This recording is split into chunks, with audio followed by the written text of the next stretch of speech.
Hello.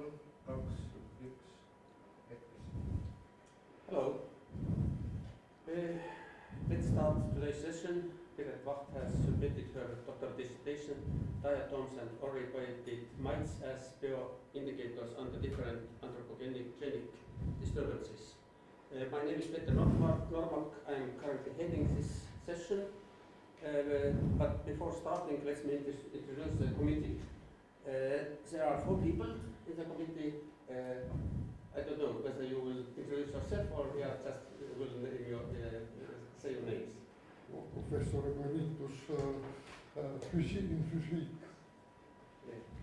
Jan Sterasma, Institute of Ecology. Yeah, and we have also the 4th committee member, Piret Vacht, which is joining us over the Skype. And we have 2 opponents, Anthropogenic from Justus Liivi Universitet Gießen and Mari Ivask at Tallinna University of Technology, Tartu College. Now,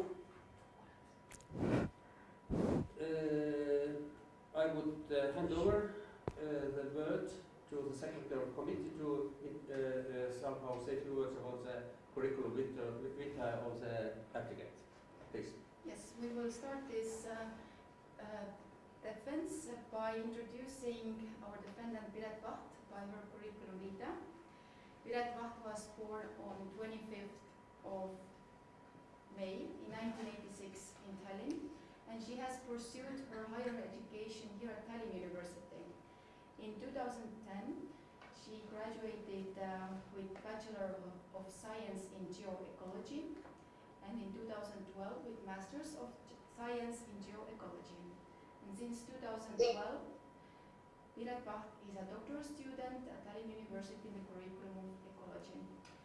Piret has worked as a visiting lecturer here at Tallinn University, also at the Estonian Academy of Arts, at Tallinn University of Technology, Tartu College, and currently she is working as environmental science teacher in the high school Tallinna 32. Keskkool and lecturer of environmental management here at Tallinn University. Now I would like to give the word to Piret. Sorry, so maybe first I would somehow say a few words about the schedule we have.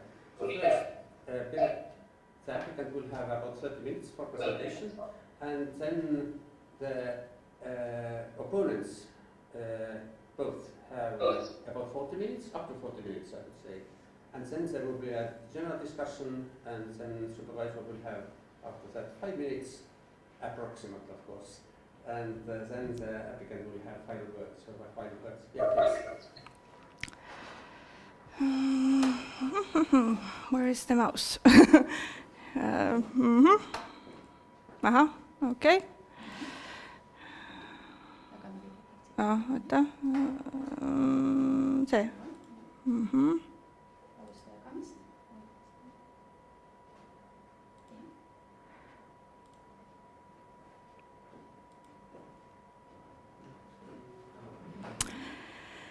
Hello, my name is Piret Vacht, and I'm here to defend my doctoral thesis titled Diatoms and Embodied Mites as Bioindicators of under different anthropogenic disturbances. My supervisors are Tiiu Kohv and Anneli Kuu. My thesis is based on a collection of articles, all category 1.1, and I'm the first author in all of them. And they have been published between 2014 and 19. Additionally, these results have been presented at several international conferences, both in oral and written oral and poster form. Firstly, as an introduction, I would like to tell you a little bit about anthropogenic disturbances and their influences on soil and soil biodiversity. With increasing influence on soils, the resource is becoming very endangered, and as humans influence also the evolution of soil, But unlike natural factors, human influence can have a very rapid destructive effect. Soils play an important role in the functioning of ecosystems. For example, they provide substrate and nutrients for growing biomass, water filtering, and reducing flood risk damage. There are several studies that agree that anthropogenic disturbances also lead to loss of soil biodiversity, which degrades soil properties.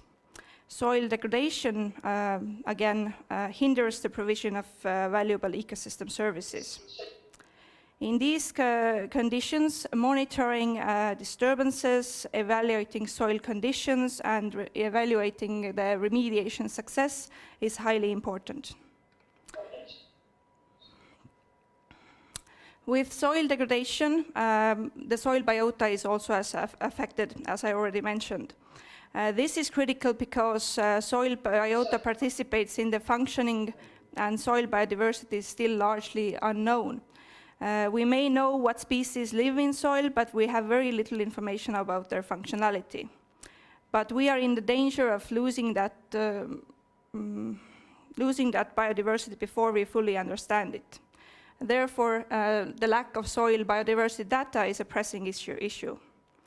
For example, there are not all groups that have been thoroughly studied, and with some groups there is very uneven spatial distribution of the studies.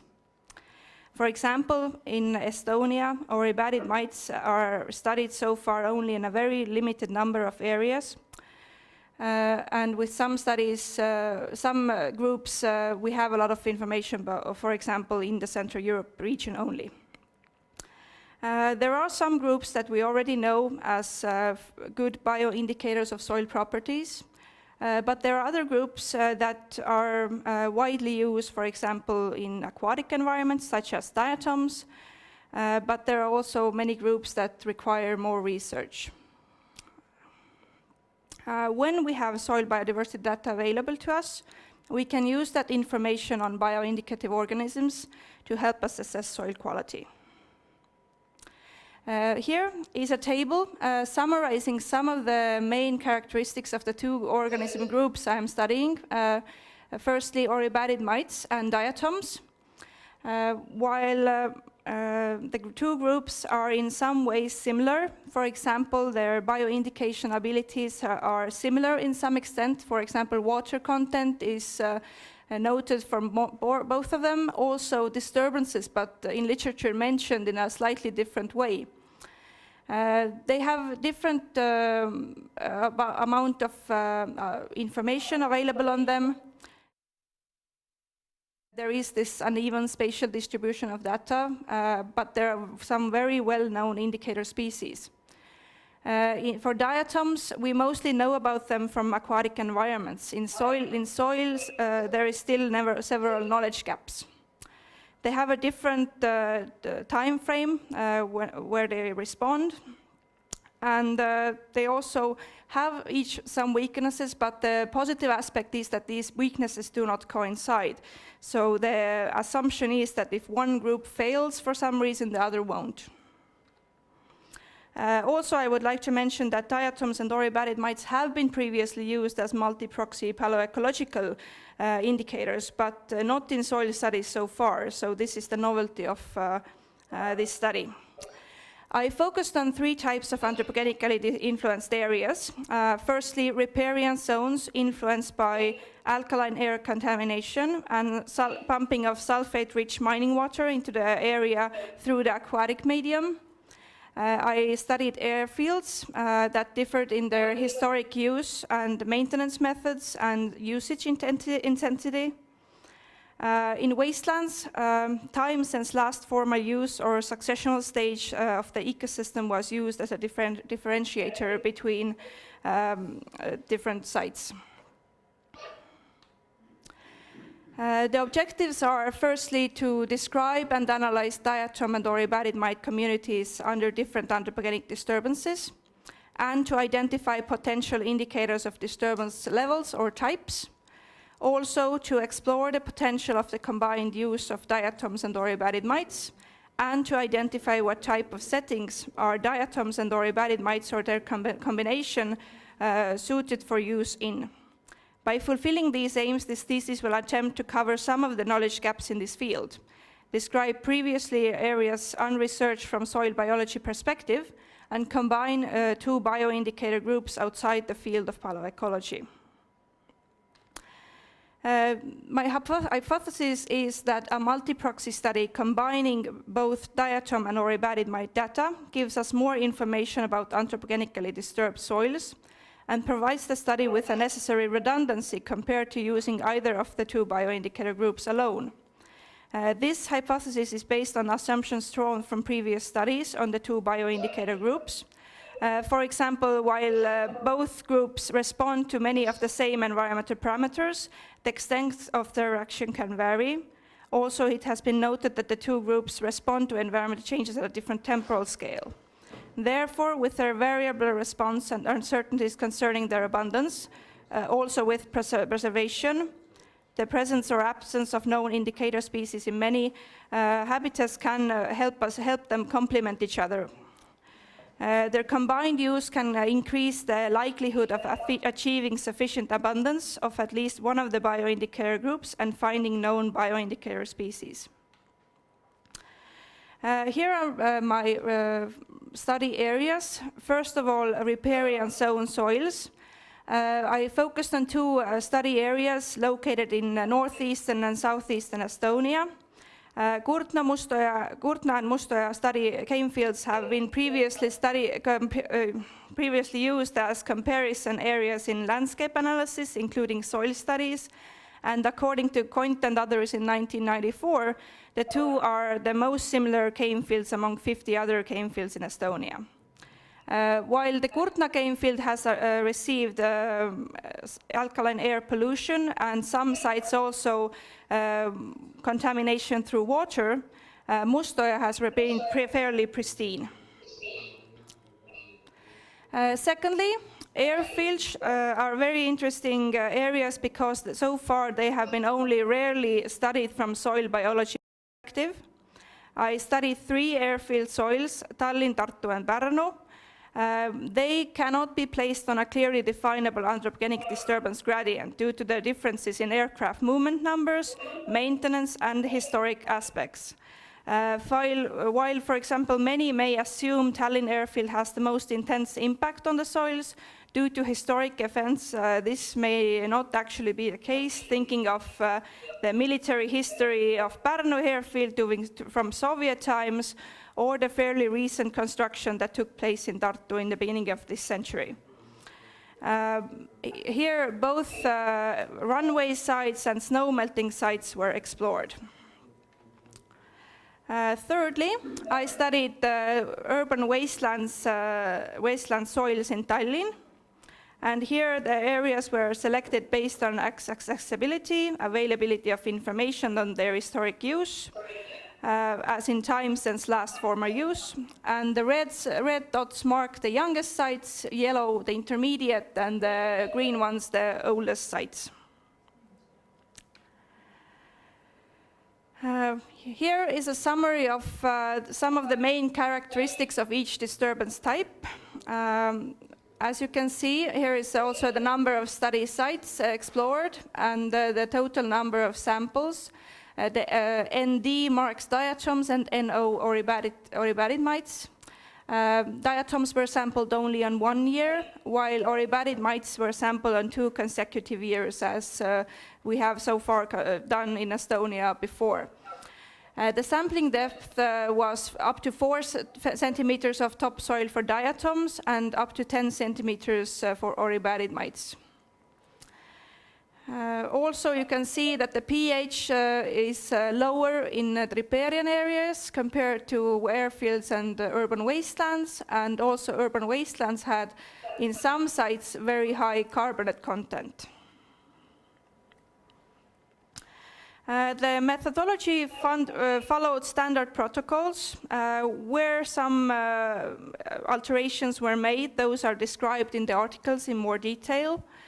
The identification took place under a light microscope, and with oribadid mites, the pre-treatment also under stereo microscope.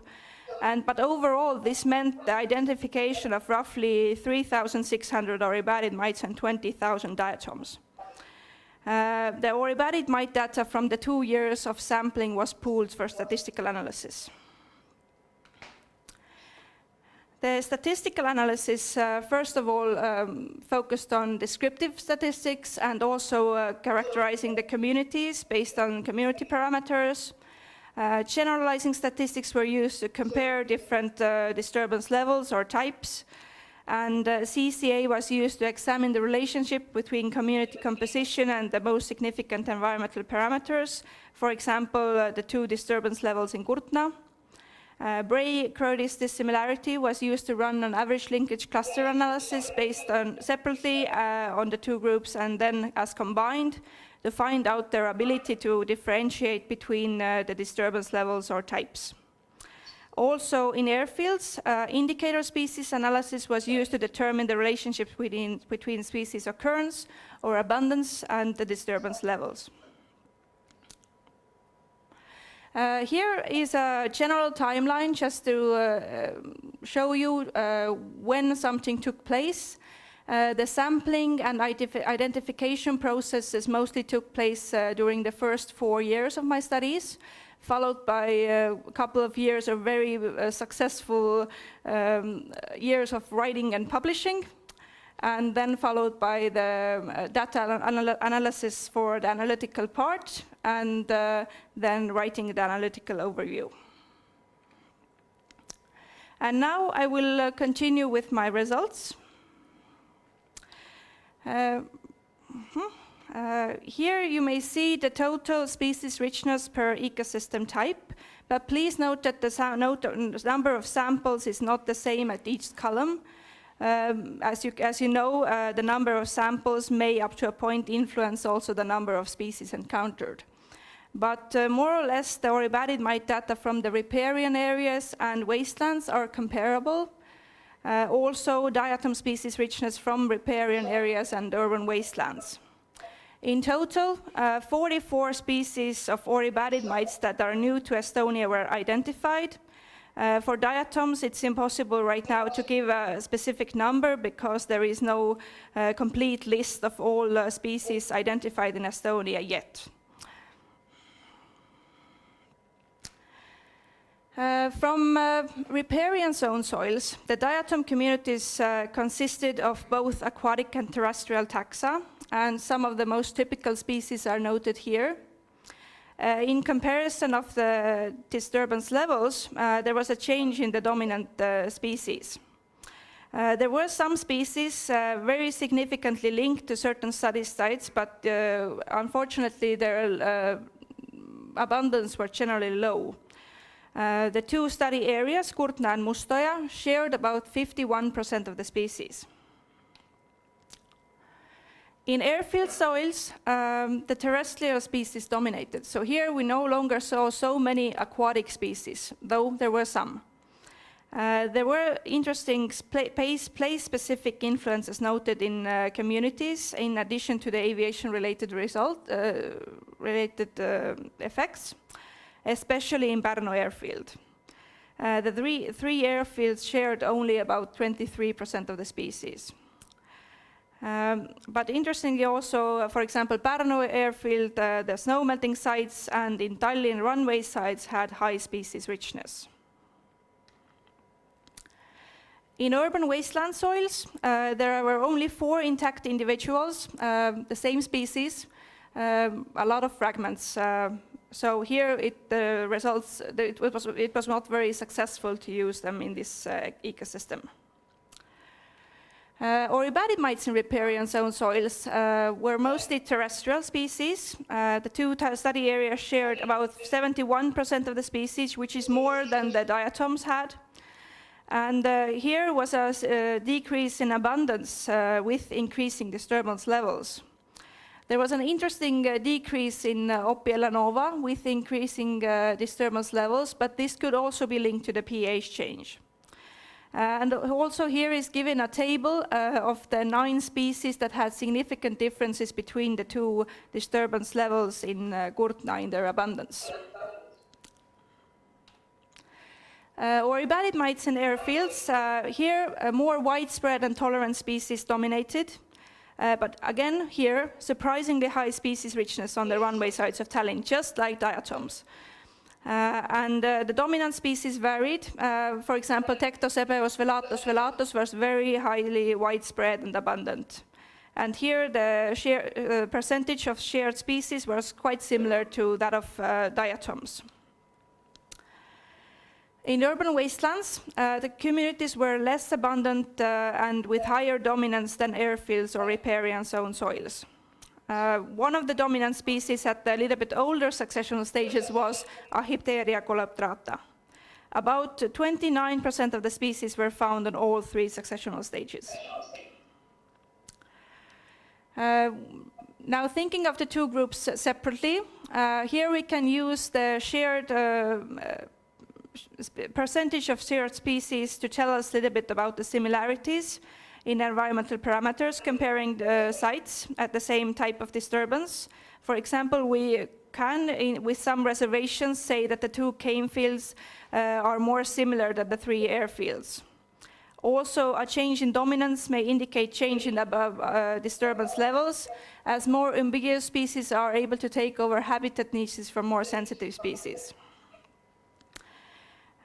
Before exploring the combined use of diatoms and oribariid mites, both groups were studied separately to find out any species-specific preferences or decrease in relation to disturbance levels or types. And here you can see that in case of riparian zone soils, some species had significant associations.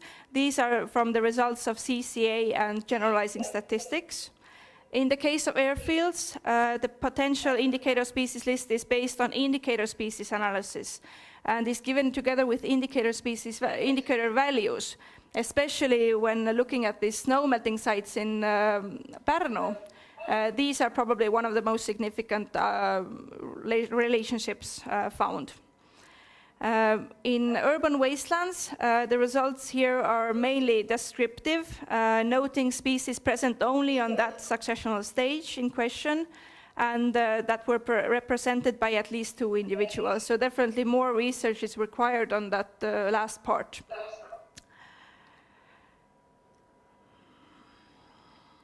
When now thinking of their combined use, from literature we know that they have differences in the indicative time frame, but now we also again got confirmation that diatom valves are fragile and they tend to have quite a rapid response to some influences, while oribariid mites are often a little bit more robust bioindicators.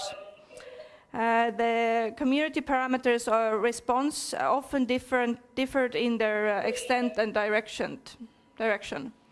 And using them together gives us a higher likelihood of finding species with some known bioindicator properties and also gathering a larger data set, which enables us to carry out more advanced statistical analysis. One example of their combined use is using the Bray and Curtis dissimilarity matrix to differentiate between study sites.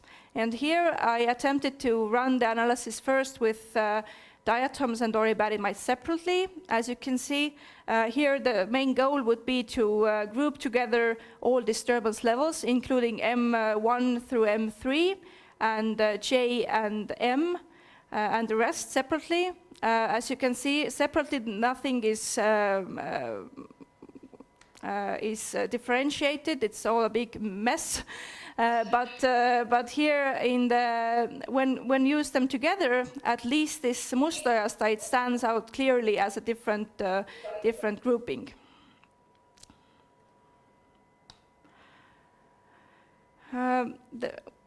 What does combined use of these groups give us? It gives us an enhanced data set that carries valuable information on species-specific indicator properties.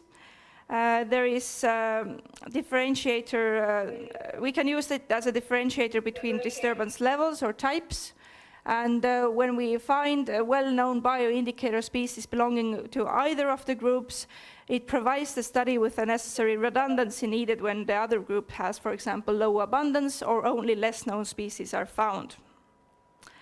In conclusion, I would like to say that we now have a general understanding of typical oribadid mite and diatom communities under this type of anthropogenic disturbances. Some potential associations between specific species and different disturbance levels or types were identified, but further research is required to confirm these results. Diatoms and oribadid mites complement each other when used as bioindicators in certain anthropogenically disturbed ecosystems. In riparian areas, they are highly suitable for use in both together and separately. In airfield soils, the enhanced datasets provides us valuable information on species-specific bioindicator properties, so also here we can have the option of using them either together or separately. But in urban wastelands, here the use of diatoms is not strongly recommended. Oribadid mites are more suited here, or additionally, we could use also diatoms, but we require additional changes in the methodologies. And now I would like to thank my financial support and all the organizations and projects involved. And now I'm ready for the discussion. Yeah, thank you very much. So let's start the discussion now between the opponents and applicant. So we have two opponents, as I said previously. I would ask maybe Mari Vask first. Thank you. Vajuttamaan peab. I hope you can see me and hear me. I'd like to thank Piret for the very interesting presentation and all her main standpoints of thesis, including objectives, methods, results, conclusions, were presented clearly, and I have no doubt that she knows well the research area of soil ecology and bioindication. In context of Estonian biodiversity data, the current study is of great importance. Soil biota is studied poorly, but in recent decades, the importance of soil biota to the ecosystem and to humanity is valued by ecologists.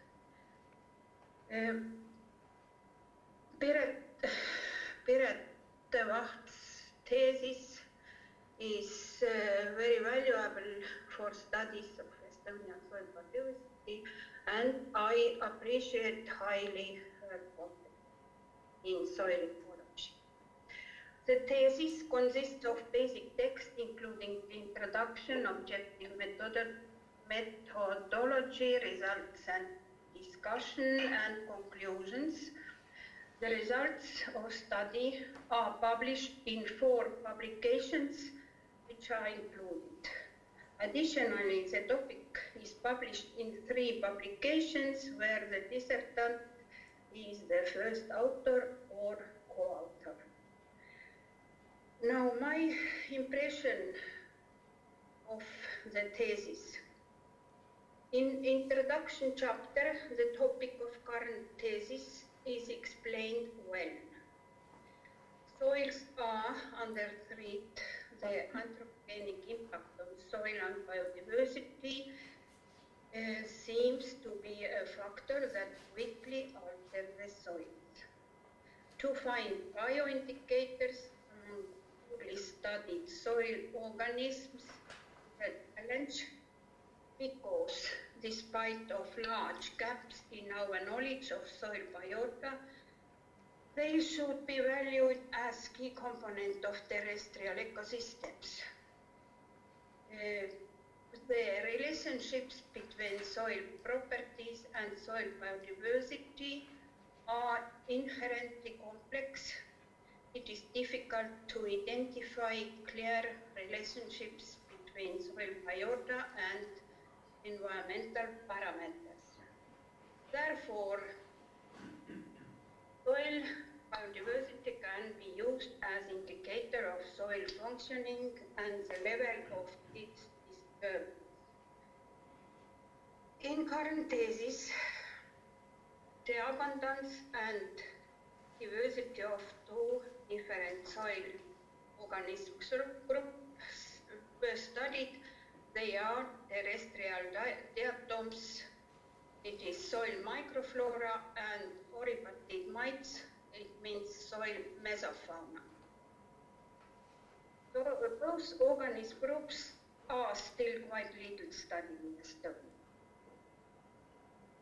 Mainly, the studies of diatoms have been focused on their use in the assessment of water quality, and oribaptid mites also are very poorly studied here in Estonia.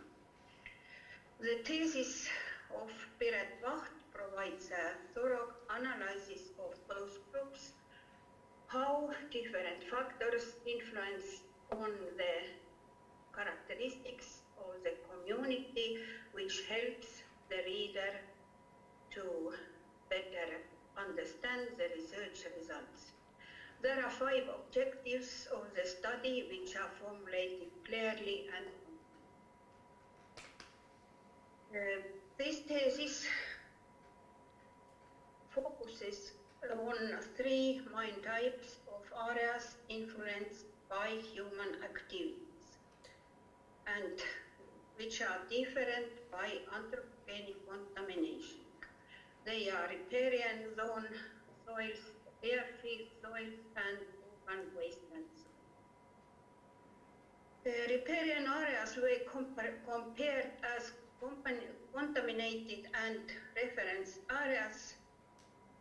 The anthropogenic disturbances affecting the soils of airfields are different by the type and magnitude, and the clear gradients of disturbances of airfields are not defined.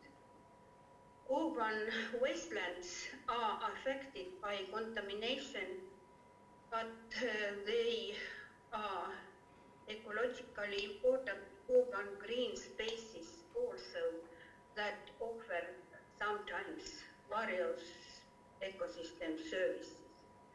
They differ by origin, soil usage, character of disturbances, and so on. Descriptions of all study areas are precise, detailed, and competently leads the reader to better understanding of the results and explanations of them. The methodology used is scientifically sound and described in a way that allows reproducing the experiments. Now, about results and discussion. In riparian soils, altogether 105 species of diatoms,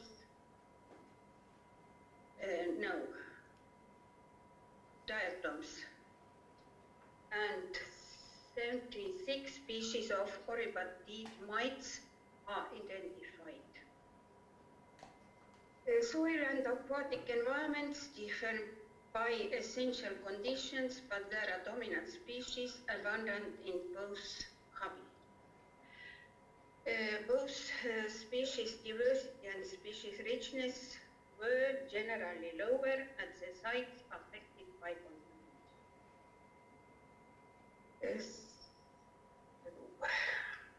About half of the community of diatoms was considered typical to the type of habitat rather than influenced significantly by the disturbance levels. Oribaptid mites communities differ significantly between moderate and mild level areas. The finding of soil diatoms and mites in riparian soils are published in 2 articles. They are articles 1 and 2. Microarthropod and diatom communities in airfield soils are affected by traffic-related disturbances. It's in Article 3. Soil mites, including oripartites, are considered somewhat resistant towards anthropogenic activities. However, their species respond differently to disturbances and environmental changes, and the community of oripartites species composition can have the bioindicative value. The conclusions about the soil fauna of airfields are interesting, and this topic deserves further investigation. Urban wastelands seems to be a pilot study. The results of this study are presented in Article 4, and the study deserves to be continued. So, the aim of the study was to characterize the oripartite mite communities and to find out are they suitable bioindicators of wasteland successional stage. 12 areas were studied, and in 2 years, some soil chemical parameters also were measured. A sample of soil chemical analysis were collected from each site and pooled for general background information without aim to link them directly to the soil biological communities. However, I think that it would have been interesting and important for the results of current study. So, the proposed hypothesis was confirmed. The combining the data of 2 soil organism groups gives us more information about anthropogenic impact on soils as the data of both groups separate. My conclusion is that this thesis has made a valuable contribution to the study of the biodiversity of Estonian soils, focusing on anthropologically disturbed soils. Improving our knowledge on soil biodiversity and on potential indicators of anthropogenic disturbances is significant contribution to soil and environmental protection. This study and conclusions are fulfilling the gaps in our knowledge about the Estonian soil fauna, and it is a valuable contribution also to global knowledge.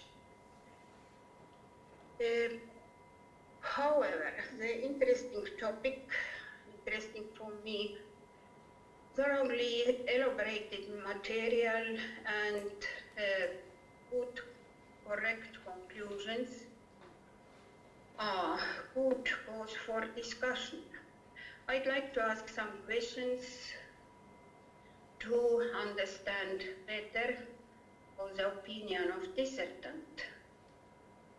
And thereat I noticed thus that the following comments do not decline overall quality of the work. They are only for my interest.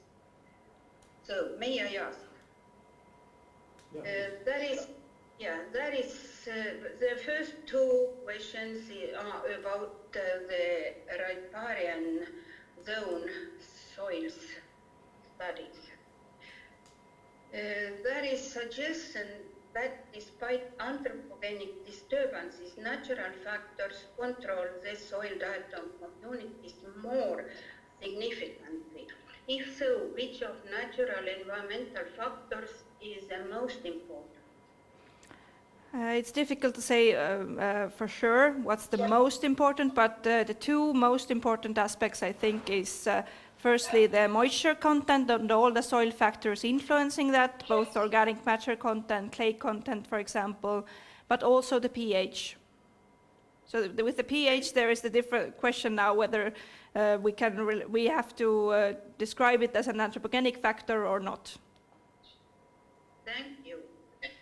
And another question also is about riparian zone soils. Diatoms and doripatids inhabit different environments in same habitats. Did you have some methodological difficulties in the combined study of the two groups? There the main challenge is linking both communities to the soil parameters. As we know that diatoms live in the water film, it would be beneficial in future studies to also measure the soil water chemistry characteristics. Thank you. One question about the airfield soils. As you have mentioned, local soil conditions on airfields were different.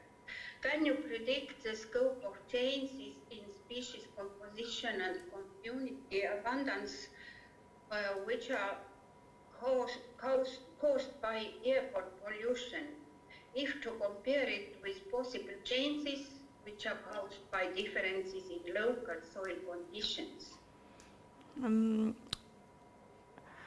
Airfield soils, of course, are in this case technosols, but probably their historic properties are also left their mark. I am unable to give a specific numeric estimate at this point, but I believe that pollution would have affected the sensitive species by replacing them with more tolerant species, higher dominance, for example. But there is no evidence based on this study that airfield-related contamination decreases abundance significantly, or at least for oribariid mites. Thank you. And I have more questions about urban wastelands, because as my impression was that it was a pilot study. There are very many aspects not studied yet, and very many questions were rising from me. The first one,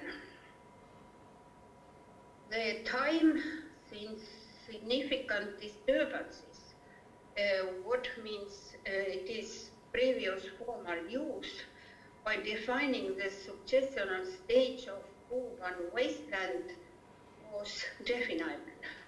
Could you determine ecological soil factors which differed by successional stage and which has a significant impact on soil microflora and fauna? With time, we would expect generally that organic matter content should increase, and also that water holding capacity. In this study, there was also some higher nutrient concentrations concerning phosphorus in older areas, but the gradient was not uniform. There was also some minor decrease in the pH with increase in age, which is expectable. But the significant impact is right at this point impossible to determine due to the very low abundance of organisms and low number of soil chemical testing. Thank you. Do you know how heterogenic within one sample area the wasteland soil really is? And can you say how much the heterogeneity of habitat within one sample area would influence the results of your study? It's difficult to say how much. I know that it can influence the results. This is a common problem with many soil biodiversity studies, and especially so in urban disturbed habitats, as they tend to be more heterogeneous. In wastelands, for example, none of the species was present on all sites. Only 3 species were found on 5 or more sites out of all 12. This is why sample repetition with higher soil volume would be very helpful here. So, there was very low number of diatoms in soil of urban wastelands, and the probable cause is low soil moisture. Does it mean that diatoms are not good bioindicators of anthropogenic disturbances in soils where the moisture content is not high? They does not complement the bioindicators possibilities by my mates or other arthropods, mates and colembolans. Is it true? There are also other additional factors influencing diatom communities, for example, the carbonate content. There were a lot of fragments in the sample, so I have reason to believe that the preservation is a stronger aspect than moisture. They can be combined, but then we need to increase number of samples and the volume of samples, and maybe consider different methodologies for their extraction.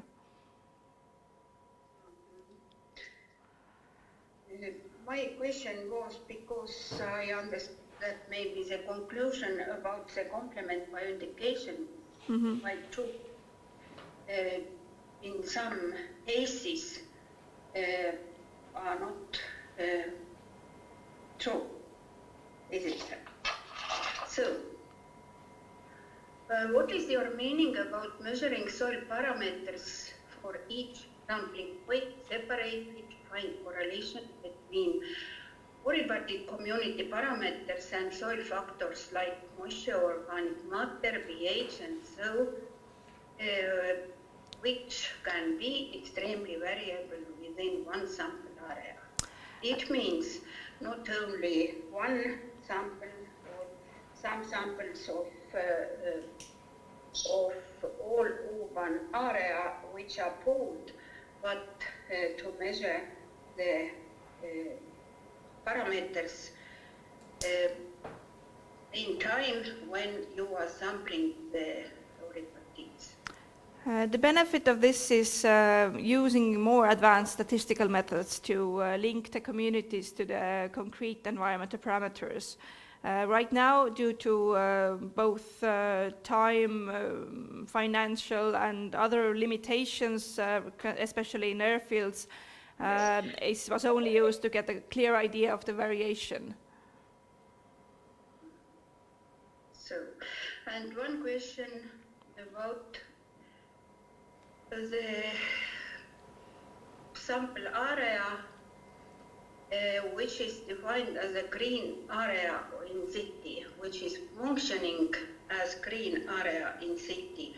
In your table in Article 4, we see that wasteland S is a semi-natural area of third successional stage.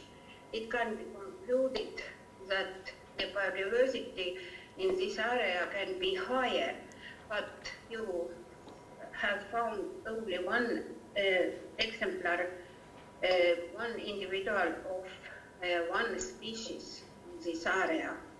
Why?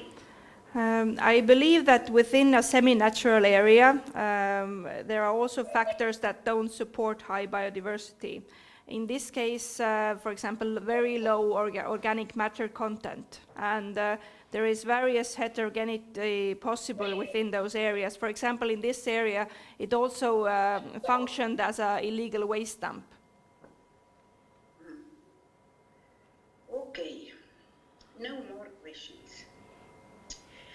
My conclusion about this thesis is that this is an independent research that provides new knowledge and a new solution of problems in soil ecology. Problem statement is clear and dissertant Piret Vacht has excellent competence in the field of soil ecology and bioindication. The thesis demonstrates an understanding of the state of the art in the research area. The results of study are presented clearly with the appropriate controls and statistical analysis, fulfilling the gaps in knowledge of soil biodiversity as well as for developing the methods of bioindication of anthropogenic disturbances. And my conclusion is that the thesis meets the general requirements for the doctoral thesis, fulfilling all the conditions for obtaining the PhD degree in ecology. My congratulations. Thank you very much. So we will immediately go to the second opponent. So Andrei, please. The screen is yours. Yes, thank you very much. Can you hear me? Yes. Excellent. Okay. So first of all, thank you for inviting me, and I would like also now to thank Professor Ivask, who actually did a tremendous job on providing the general overview of the thesis. So if the respected members of the committee allow me, I would skip all this formal description just for saving time. And maybe we'll just point at a couple of other important things. That first of all, in fact, the rationale as it was formed, it's really quite impressive and really used approach currently. So using all these multi-taxon species is indeed extremely challenging, but at the same time informative, because now you can get this additional synthesis deriving from multiple and normally also holistically and functionally different taxonomic groups. So this is really one of the most important assets of this thesis and of the overall approach. So it was really very nice to see that people are still developing this. Maybe we could immediately come to the questions. Again, please don't consider them as a criticism. Those are rather out of the curiosity and just to better understand maybe your vision on the problem. And first of all, what immediately drew my attention was your design, the statistical design of the study. So as your sites are quite spatially clustered, so would you please comment a little bit on the possibility of the spatial autocorrelation?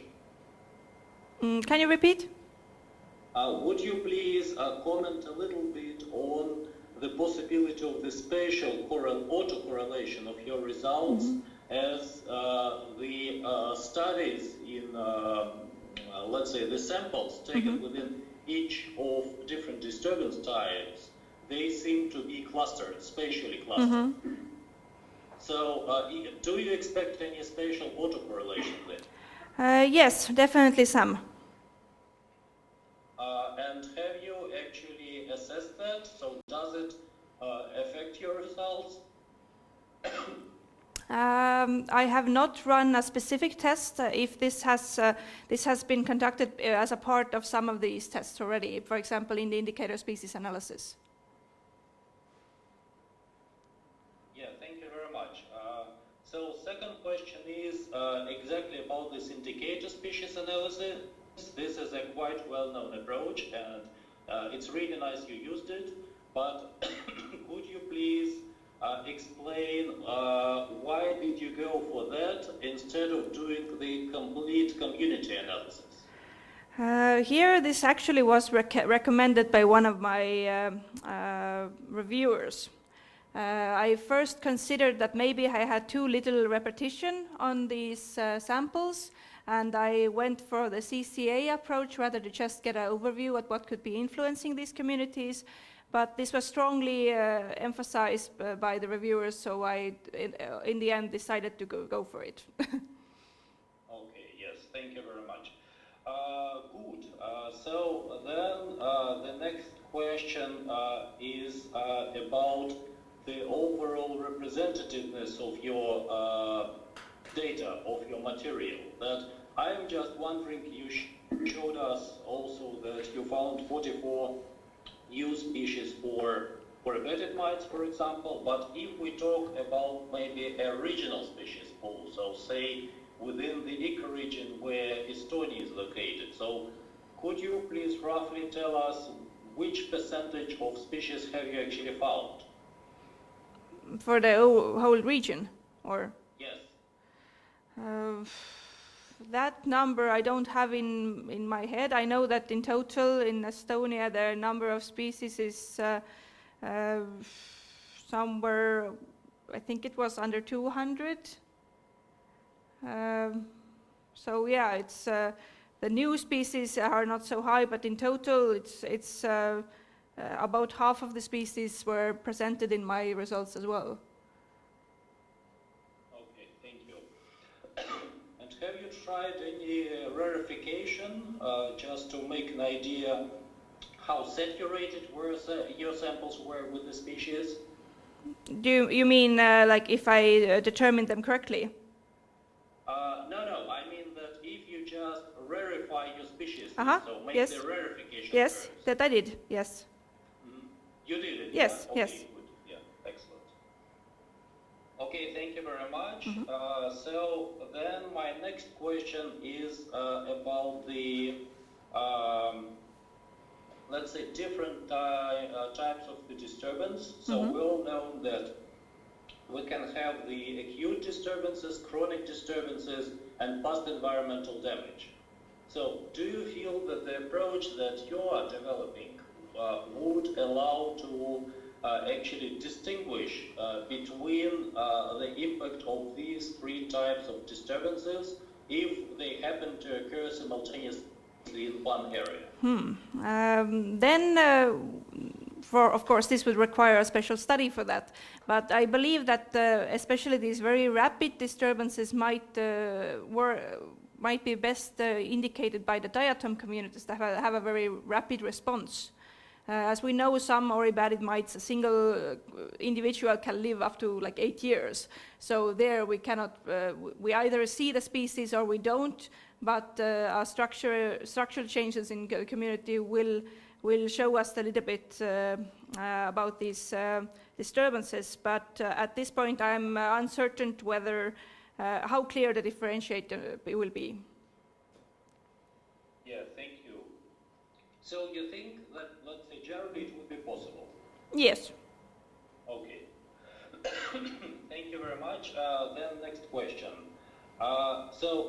You went for species as, let's say, your key unit for all kinds of the research.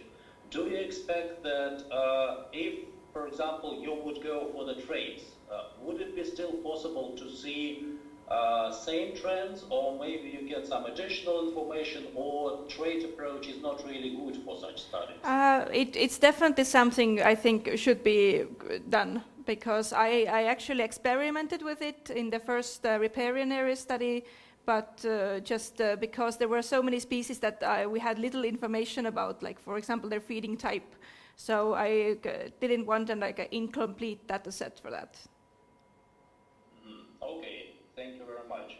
So what means that your general recommendation would be still that it's better to work with the species if you know how to identify them? At least at this point, yes. Yeah, okay. Thank you. Good. So those were the questions to the thesis. Now, if you allow me, we still have some time that I will ask some further questions related to your presentation. Mm-hmm. Actually, I might say I was quite impressed by it by itself, because it's answered half of the question I prepared in advance.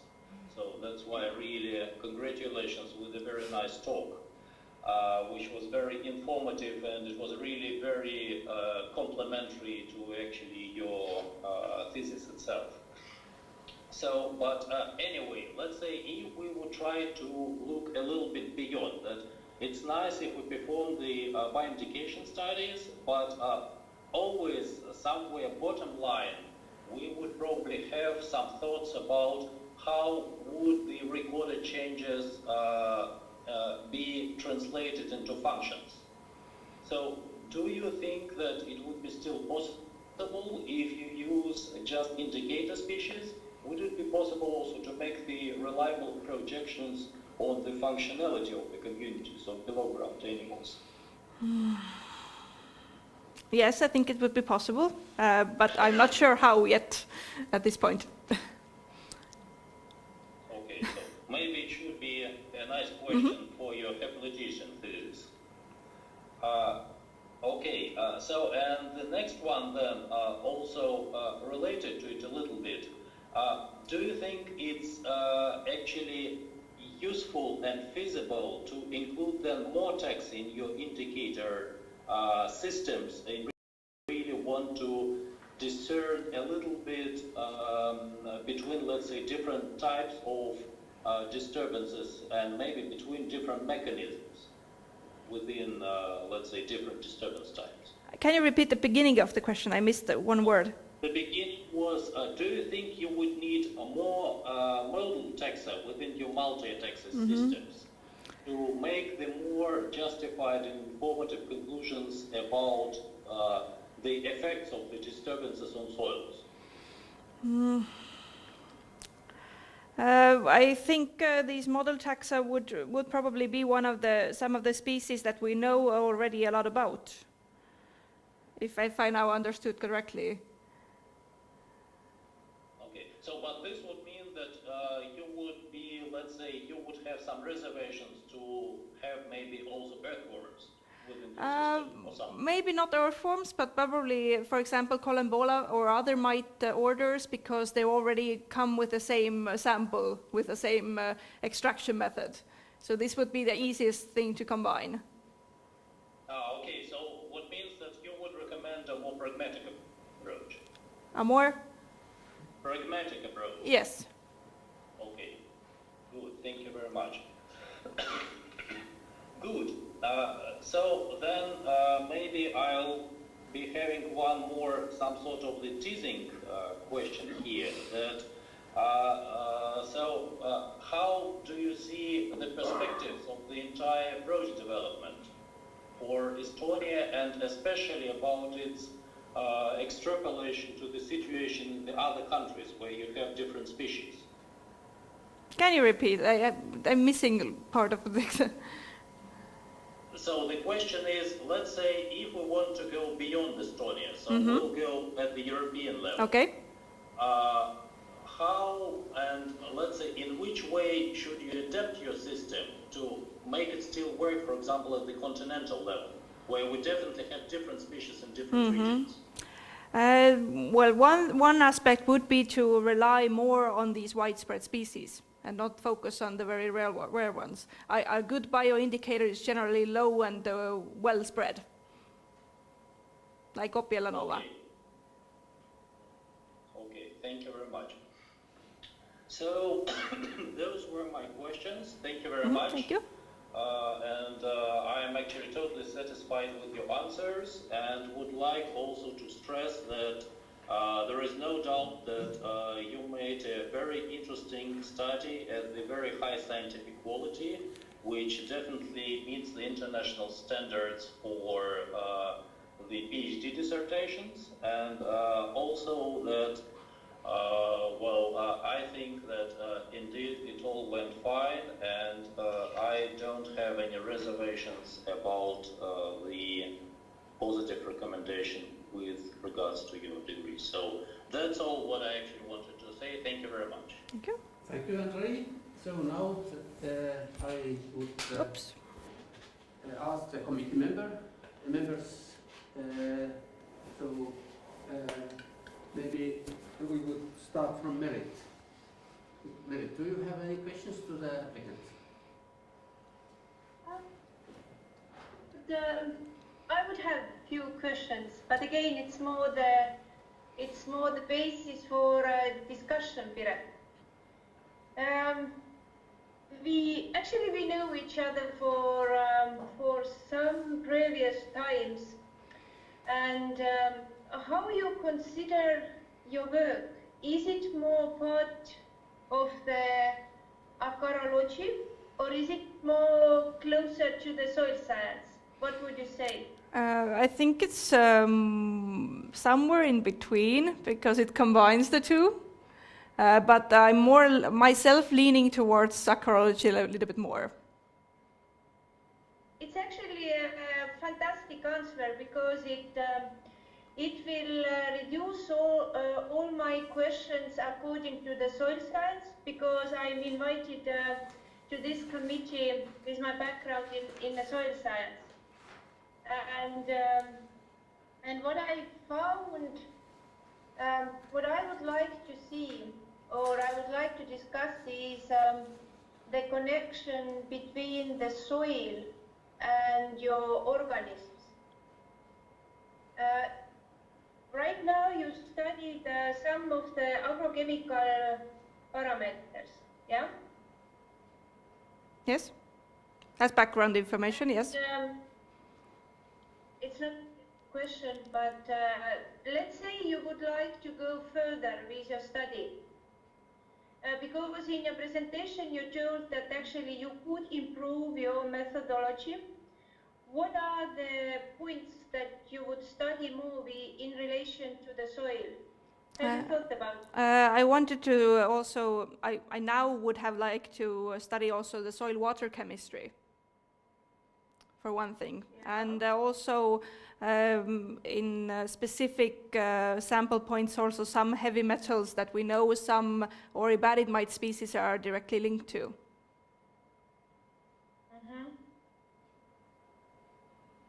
And I don't know, what are your plans? Do you aiming for a postdoc?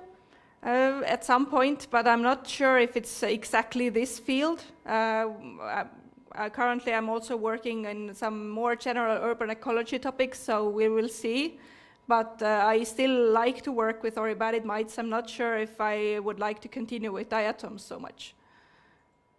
Okay, so if you have some ideas for your future, then I would suggest that we should take a more closer look on the soil taxonomy. Mm-hmm. And there are some things that might help you in order to find the better, let's say, better connection, site-specific connection when we can, in one point, have the soil type, and then perhaps also the soil physical parameters. Mm-hmm. Because in some of your data, there are good connection with the soil organic matter and with the pH. Mm-hmm. So both of those can be correlated to the soil type, yeah, but also to the management and to the successional phase, mm-hmm, where your community is. So for the future, I think if the topic will proceed, then it would be interesting to see soil pits, soils, and in the terms of the soil, let's say the soil, I will not ask the taxonomy, but what you observed, now it's a question, what you actually observed, what would have been the best correlation to the living organism? Yes, you mentioned the pH and the water regime, but there are always something beyond the statistics. What do you feel? Not what do you feel, and what are your findings that might draw the connection between the living organism and the soil? Especially for Oribadid mites, it would be the food sources, organic matter and all the other biota. Okay, and then it's important also the plant cover, I would assume. Yes. Well, it could be linked, but it doesn't have to be. It depends. Especially in urban areas, it could be one big tree that falls all the leaves like once a year, and there could be almost zero ground level vegetation. So it can be very different. Another area, it could be grass, almost like grassland looking urban wasteland, for example. So how do you compare these two? You can only compare it by the input of fresh organic matter, so to speak. And the input of fresh organic matter actually was quite different in your sites. I did not measure it, but I believe it could be simply by just visualizing. If we automatically correlate by, for example, we know that the more there is organic matter, the darker the soil tends to be. So already by that account, there were some sites fairly light in their color and some much darker. That's one possibility to do, yeah. But still, you have very quite interesting data, and they are not always in a straightforward. Mm-hmm. So I think there should be some other connections as well.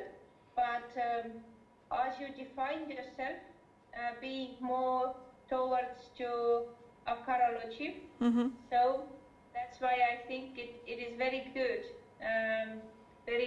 basis, and it's a very good, how to say, you gave your best in the terms of the soil. Mm-hmm. So, but thank you. Mm-hmm. Thank you. It was very interesting reading. Thank you, Mary. So now I would ask other committee members to run. So Jan. Okay, thank you. I must say it was very interesting discussion. Thanks for opponents. I asked most of my questions already during the pre-defense, so I can at least shortly reflect that most of those comments I made are now put into this final version. So the title is a bit shorter and so on and so on. I'm very glad. Of course, there is some things which still need some polishing, like figure 1 is still hard to read in black and white version. And I would still argue about the usage of the word disturbances in the title. Like anthropogenic disturbances, in your time scale, you are not dealing with disturbance, which should be like temporal, but you are dealing already like one stable ecosystem, which now is happens to be in the airfield. So this is, I remember I also spoke about in pre-defense. So why did you decided to leave this? After your feedback, I went to reading again a lot of fresh articles, and I found a lot of confirmation that my usage was not incorrect, so I stick to it. Okay.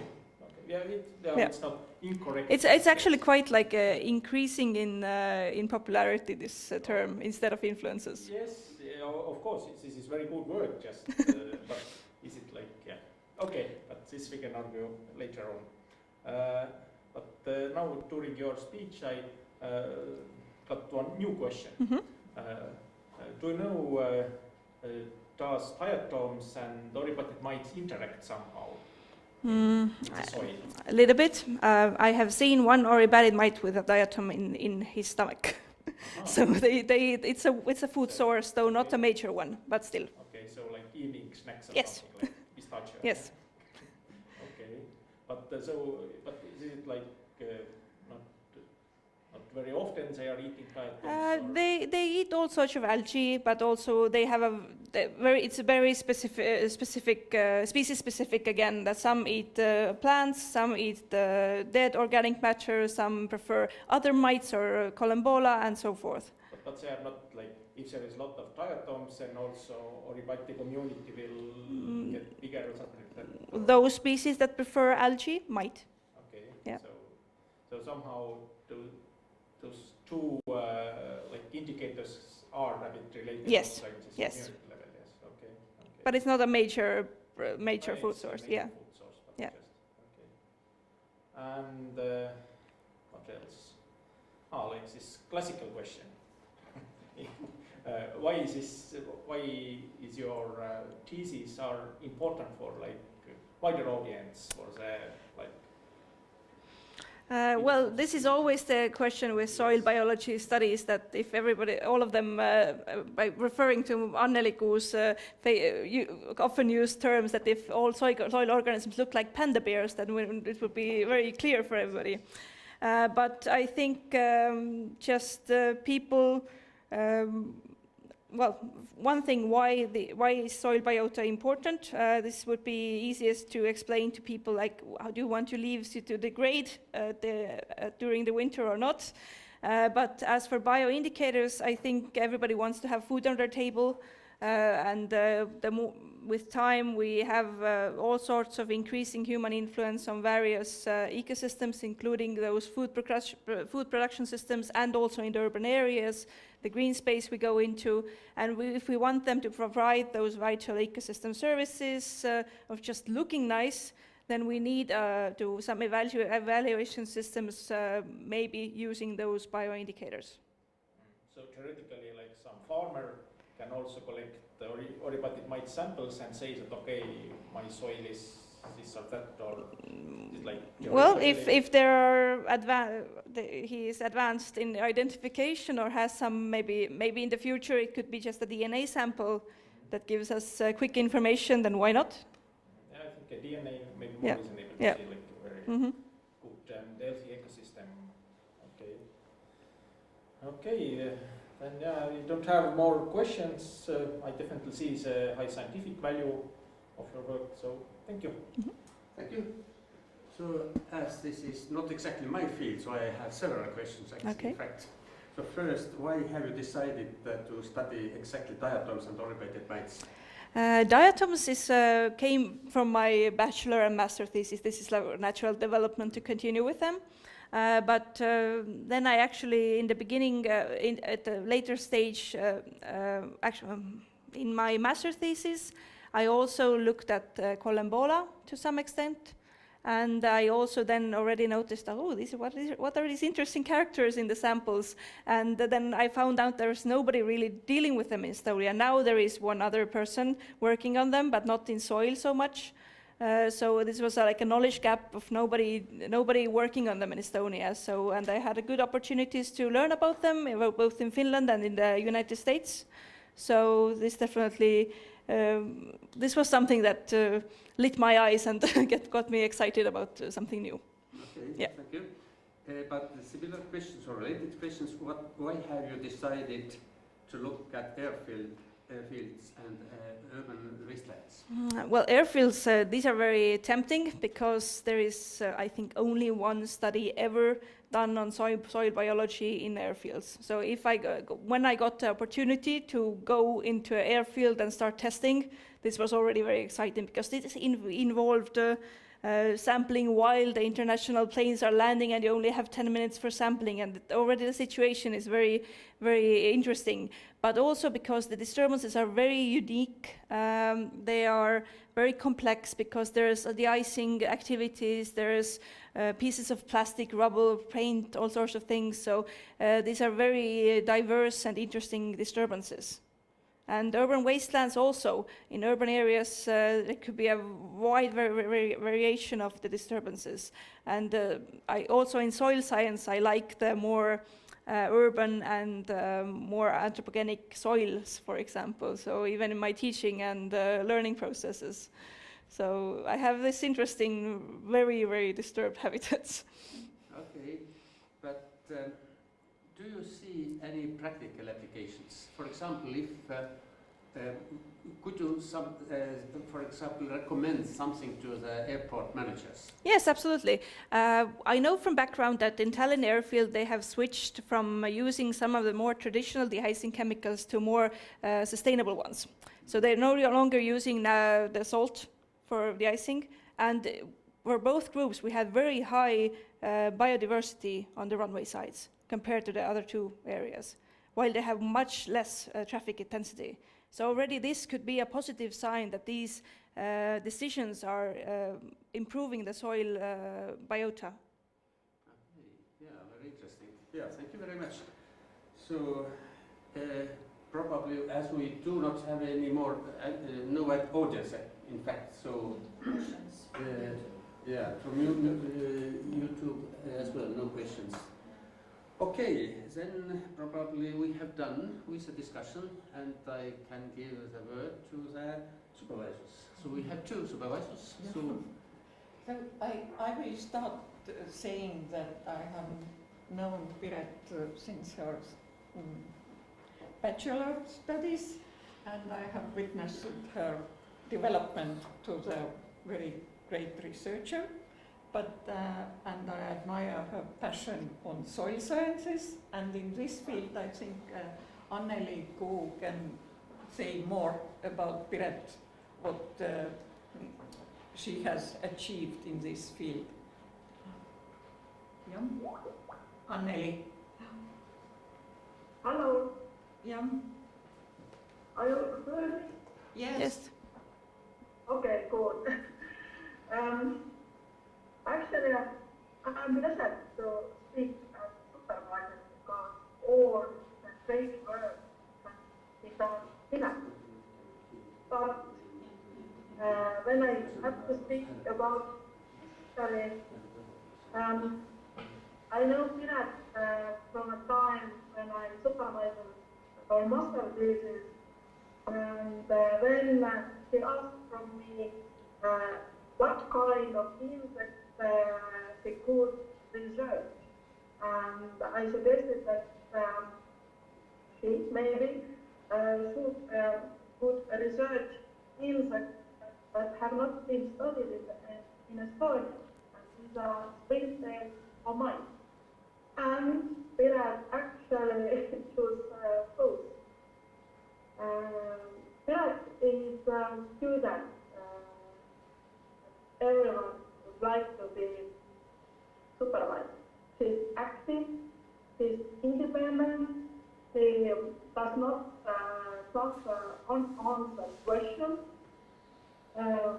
She found also training to learn how to identify mice, and it is unfortunately that there are in Estonia so few soil Biota researchers, but I am pleased that some young people like Piret are still fascinated by this topic. Actually, I think that I have to say thank you to Piret to choose a difficult topic, and you are very good at it. And you, I am also wanting to say thank you for you because you are next to Piret. Thank you. okay, thank you. Now the applicant has her final words, please.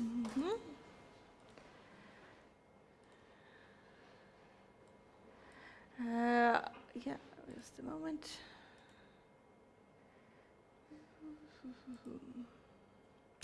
I'm deeply grateful for my supervisors, to all my reviewers, and also editors, opponents along this process. I have gotten a lot of constructive feedback and encouragement, and of course I'm very thankful to my family, friends and colleagues for their support and understanding along this process. So thank you. Yeah, thank you very much. And now I would ask the applicant and the supervisors to leave us. So we are going to discuss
neist võiks võtta selle tavaliselt.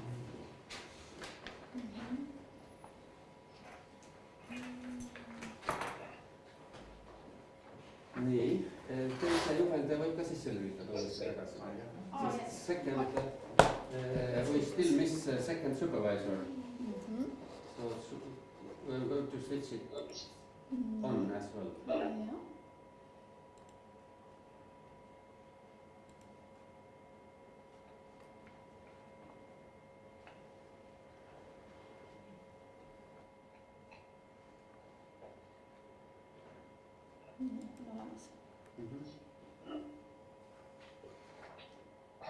On olemas või? Okay, dear colleagues, I'm going to read the official protocol in Estonian as I promised. Loodusteaduste doktorinõukogu otsus vastavalt salajase hääletamise tulemustele 1 hääl arvestatud kaitstud esiletõstmisega, 5 häält arvestatud nõuetele vastav. Otsustab Tallinna Ülikooli loodusteaduste doktorinõukogu hinnata Loodus- ja Terviseteaduste Instituudi doktorandi Piret Vahti doktoritööd Diatoms and Oribated Mites as bioindicators on the different anthropogenic disturbances, sarvlestad ja renivetikad bioindikaatoritena erineva inimmõju tingimustes hindega arvestatud nõuetele vastav ja omistada talle